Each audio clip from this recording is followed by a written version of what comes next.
What is up, my Pika crew? This is ThePikaWu and welcome to my third SOS video. So for those who have just recently subscribed, hi, you probably don't know what this is, but I'll explain it in a nutshell. Basically, it is a series where I choose someone who I think is undersubbed and underappreciated, and I showcase their content on my channel to hopefully get them more exposure. So today I'll be showcasing the channel EWNetwork, the Etika World Network. I'll put a link in the description below so you can check him out. You'll definitely love his content, guaranteed, so be sure to support him and subscribe. The guy who mainly runs his channel is a guy you might recognize. He's kind of famous on TV. His name is Will Smith. Yep, it's Will Smith doing Pokemon, but all jokes aside, he actually looks like Will Smith, and his channel has amazing quality, as you'll see during this video. He has a variety of material on his channel, from skits to reviews to the best stuff out there, which is the Pokemon battles, and all of his Pokemon battles are picture-in-picture. Plus, like I said, he looks like Will Smith, so you gotta subscribe to him. And yeah, I'll keep this introduction short because Etika himself will introduce more about his channel and about his future plans. So I hope you guys show him some support, enjoy the video, and together we can help make his channel grow. So enjoy!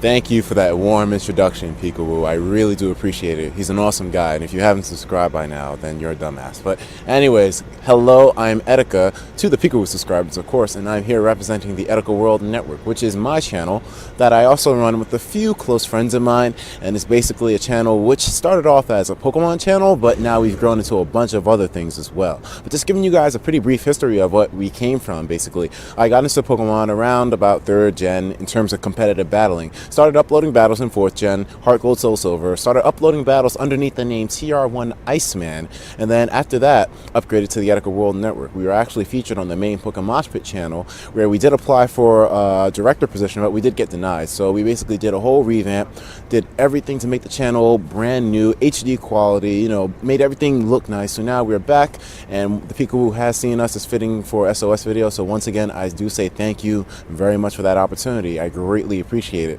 But anyways, now specifics of the channel, we do a lot of things basically, as you heard PikaWu mention in the introduction. I mean, like, for example, by the way, also I have the details of this whole thing on my phone, so I apologize if I'm not giving you the eye contact that you would need. But anyways, we do a wide variety of things on the EWN, which is the Etika World Network. We do product reviews, Pokemon battles, news reports, music videos, life hacks, live updates, enlightenment videos, rap battles, relationship advice, game playthroughs.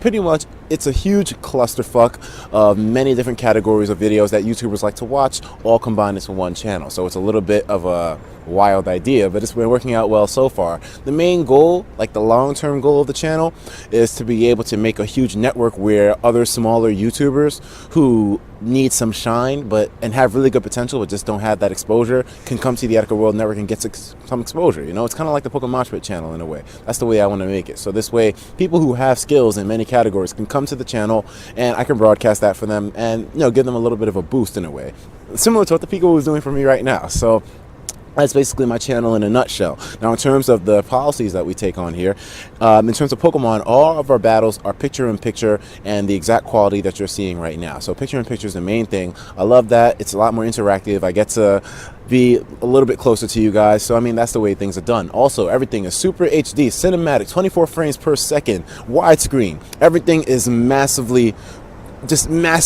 professional looking. That's the exact thing I wanted when I was going for the EW1. As you can see, the video is in check, the audio is in check, everything is good. Also, all production work, all graphics, all logos, all intros, anything that you see which has anything regardless of colors, whatever, it's all created by me. I created everything from the ground up all the way for the Etika World Network. So that makes it a little bit easier to do things as well, because we don't have to rely on different things from different people. Instead, it all comes from me, so there will always be content.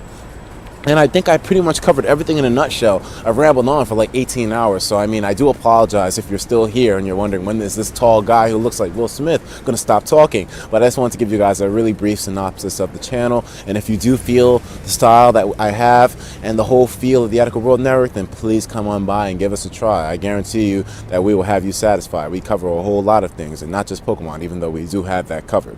But anyways, now enough of that crap. We're going straight to the battle. The Pokemon battle that we have have today is one hell of a match. PikaWu, I saved this one for you because I figured this one would be a grand one to showcase on your channel. It demonstrates both players' skill really well, and not only that, but I had a lot of fun with it as well. This battle specifically, my friends, is against someone who goes by the name of... Yes, apologies. Like I said, it's all on the phone, as you guys can see. So, I mean, but yeah, so his name is Sinister24, and I met him in the Small Gun Wi-Fi Battle Finder. He was a really cool guy. It was really late, so he was like, hey, man, let's have a battle. And I was like, sure. But that's pretty much who it's against. Before I get into that, though, I'm actually here at Ground Zero.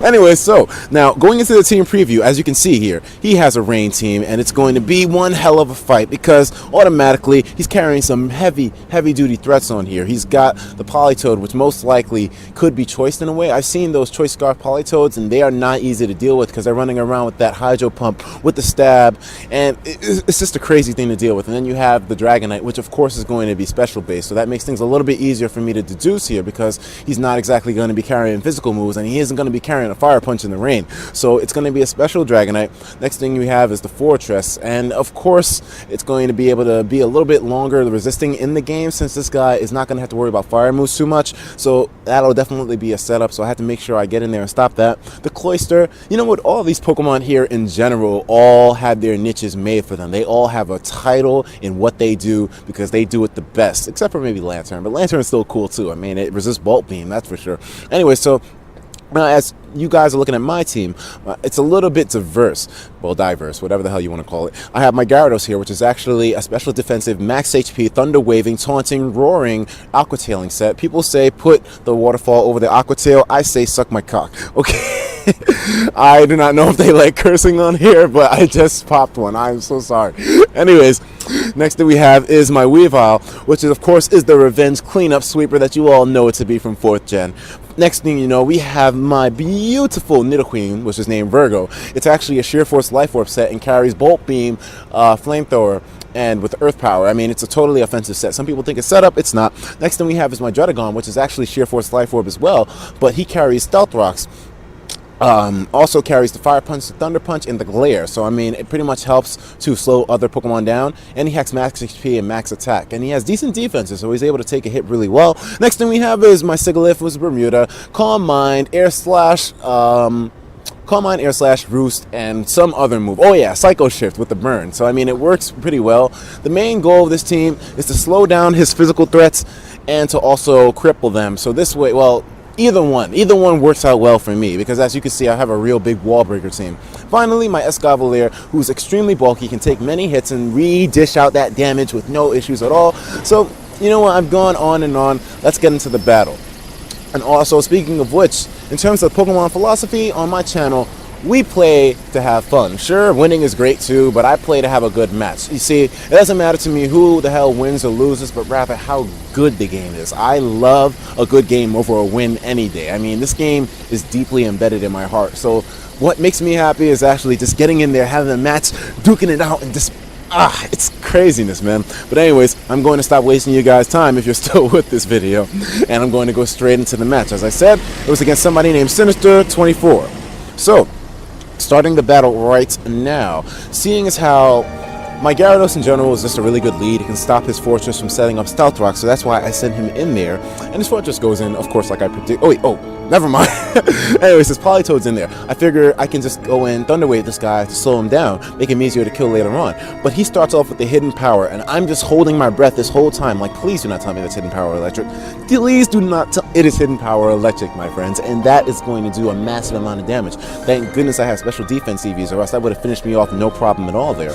But I am able to get the Thunder Wave off, so I successfully slow down this Politoed. Gyarados did his job once so far, so I pull him out because he could be useful later to stop that Scizor with the Intimidate, and I go into my Dredagon, who will be able to resist mostly anything that Politoed wants to do, but he pulls his Politoed out, understandably, and goes into his Scizor. So I'm figuring, okay then, I can just go for the Thunder Punch on the Politoed, but I hit the Scizor instead, and as you can see, it does a lot of damage because that stab and with the Sheer Force as well. I didn't predict his switch to Fortress. I just wanted to go for the Fire Punch on the Scizor, but I happened to hit the Fortress instead, so I mean, it works out. Even he's lucky because the rain, if the rain wasn't falling, that Fortress would have been taken out. So I mean, a little bit of a foolish move to go for a Fire Punch in the rain, but that was the strongest thing I had to hit Scizor with, so that's why I went for it. I did not predict Fortress, but it worked out well. Shouldn't carry 2 Bug Steels on your team. Anyway, so he goes into his Lantern. I just go for the Fire Punch again, not wanting to over-predict like a madman.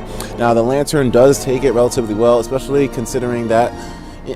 Well, actually, no, it doesn't. If the rain wasn't falling, that would have done a lot of damage. But I stay in there because I know this Lantern is not going to be able to one-hit KO me since I am bulky and it's not a stab Ice Beam. And I use this as a good opportunity to set up some Stealth Rocks. But as you guys saw, that Ice Beam was a critical hit. So you see, Druddigon is bulky, man.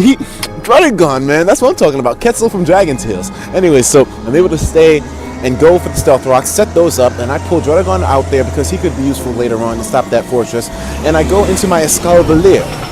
Escavalier is actually going to be pretty useful because he can resist the Bolt Beam combination and, well, not resist the Bolt, but resist the Beam, which is important. And then I pretty much figure, okay, then I'll just stay in and take out something. But I hit this Fortress, and I know he's going to probably want to set up something. So I figure, okay, just keep hitting him with the Mega Horns, and I'll take him down. But this Fortress happens to be faster than Escavalier, so it's a little bit like, what? Escavalier is slower than Fortress? But it makes sense, though. So I'm able to take this Fortress out, but not before he Rapid Spins my Stealth Rocks away. So, oh well, I did get a good use out of them. But it's going to suck because he's bringing in somebody that I would really prefer to have Stealth Rocks on. His Dragonite, and here we go. The Hurricanes are going to start coming in. But my Escavalier is a bulky son of a gun, so I stay in there, and I know I can at least take a couple of hits from this Dragonite. And as you can see, look at the damage that Hurricane did. Stab, base 120, in the rain. This guy did not do too much damage at all. My Escavalier is a bulky bother-uffer. So anyways, I stay in there, and I'm figuring, all right then, I'll knock off his item, but he wasn't carrying a Life Orb, so I'm like, well, whatever. I mean, at least I knocked something off, so I figure I'm going to be able to damage this guy decently enough until the game ends. I'm probably going to lose this war, but hey, man, I don't want anything switching into one of those Hurricanes, because the critical hit ratio is high, and I have Shell Armor on my Escavalier, so I'm not going to get critted. So I figured it was safer staying in with Escavalier and absorbing those Hurricanes while dealing damage to Dragonite to be able to revenge kill it later on while bringing something in safely, not taking a Hurricane to the balls. So Escavalier goes down, but Escavalier, you worked so hard for me. Guinevere, I really appreciate it. I call him Guinevere because it's a cool night name. I like it, but he goes into I go into my Sigilyph now, and I figure I can Calm Mind, resist, or at least Calm Mind and get my special defense up and take a move, but he goes to the Thunder, so I mean, it does a lot, but thankfully the Calm Mind is able to make me resist it to a certain amount, so I'm able to live in there, and I go for the Air Slash, take on his Dragonite, so that works out well, but I do not want to stay in here. He hits me. I tried pulling my Bermuda out, and his Scizor comes in and is like, no, and so that sucks for me, but oh well, Bermuda, at least you did take down Dragonite, so no big deals. Anyways, at this point now, he pulls out his Scizor, and understandably so, because this Scizor does not want to be in there with my Nidoqueen, especially since he most likely figure out that Nidoqueen does have a flamethrower. Even in the rain, it's going to take down the Scizor with no problem. So I just go for the Earth Power, neutral hit, just to be able to take something down, and I am able to successfully, so things work out in that regard, but I see this Politoed is probably going to go for the Hydro Pump, so I just say fuck it, just stay in there with Druddigon, so this way Druddigon can go down, and then I can bring in my Weavile, who is known as the sweeper of the team, to be able to come through and clean up on that Politoed. I figured that he might want to switch here, so I just go for the Fake Out just to get a little bit of extra damage, and then I follow it up with the Ice Shard. I know I could have done a different move, but I wasn't sure if he would switch or not, and I just wanted to play a little safe, so that's what my mode of thinking was there. So now he goes back into his Scizor. Obviously a problem. I cannot deal with this thing right now, especially with Weavile. And I just go back into my Gyarados, and as you guys know, Gyarados will be able to intimidate, stop the Scizor's attack, not only that, but resist the Bullet Punch as well. So the Bullet Punch, he goes for it, but since I do have my leftovers, I will be able to resist another Bullet Punch and go for the Aqua Tail, and plus, since it's Stab, and it's boosted by Rain, it's going to do a lot to Scizor. So he knows this, pulls out, goes into his Lantern, the Aqua Tail still comes through, and my goodness, it deals a decent well, no it doesn't. But hey man, at least I got some damage off on the Lantern, but his leftovers are making it a little bit difficult to deal with him. So I'm like, okay then, just stay in there, because actually, you know what? I'm going to be honest with you guys. I'm going to be extremely honest. I don't know why I stayed in with Gyarados at this point. I mean, I've watched this battle billions of times, but I just don't know why I stayed in with Gyarados. I guess I wanted to test to see what the Lantern would do, but it seemed a little bit foolish to me. I could have still used the Intimidate, but oh well, I mean, I guess everyone has their day when they make a really dumb move at the battle. This was definitely it. I don't know what in the world was going on, but anyways, my Gyarados does go down finally, as my Aqua Tails will not be able to take this Lantern down, and I didn't even get that much damage off on him. But that's when I come back in with my Weavile, who is the cleanup of the team, catching Pokemon who are weakened and finishing them off with no problems at all. That Night Slash, even without the crit being taken into account, I still think it would have taken him out with one hit. So that is the Lantern down. He goes back into a Scizor now. Of course I'm not staying in there. He doesn't go for the pursuit, surprisingly enough. So whatever. Anyways, I go into my Nidoqueen, and I have defense EVs and max special attack. So I know I'm going to be able to resist at least 2 bullet punches to be able to stay alive long enough to be able to go for that Earth Power. And since Earth Power is a pretty strong stab move on Scizor and hits his special defensive side where he's weak, it's going to be able to deal enough damage to take him out of the game. And his last Pokemon is this Cloyster. I have 2 Pokemon left, Nidoqueen and my Weavile. So at this point he Shell Smashes. And I decide, whoa, he could have just gone for the attack there. Why didn't he go for the attack? He probably figured I would be faster. And most likely I would have been, unless he had speed investments in Cloyster. But oh well, he goes for the Shell Smash here, but my Thunderbolt is easily going to be able to take him out. And since he doesn't carry the Focus Sash, he does carry the White Herb. It's going to be able to finish off his Cloyster with no issues whatsoever, and that's the way the batch works out there, guys. Now, that ending was a little bit questionable, because why didn't this guy, just go for the attack on Cloyster? Well, here's where my process of thought was for that. If his Cloyster had stayed in, right, and just gone for maybe an Ice School Spear or something like that, I don't know. I mean, I guess he would have probably left himself open for Weavile to come in and fake out low kick him, but Cloyster has a lot of defense, so would Weavile have been able to clean up on the guy? I'm not exactly 100% sure, and that move was a little bit questionable, but whatever. I mean, the match worked out the way it did, and I still thought it was a damn good game, and it's one that I'm more than happy to bring to you guys, the PikaWu subscribers. Once again, PikaWu, thank you so much, man. I really appreciate it, and I do hope that you guys enjoyed this narration as well. It's a little bit of a odd one, some random black guy looks like Will Smith just giving you a Pokemon battle narration from Ground Zero, New York City. A little bit of a random package, but this is the stuff that we do on the Ethical World Network. This is what we are all about, bringing you quality and originality, with a little bit of a fun twist to it as well. So if you guys do feel my style, you feel the Ethical World Network, come on by and give us a subscription. I guarantee you'll definitely not regret it. But anyways, thank you all for having me here. PikaWu, thank you once again. I am Etika, representing the Ethical World Network, signing off. Take care of yourselves, and please have a good one.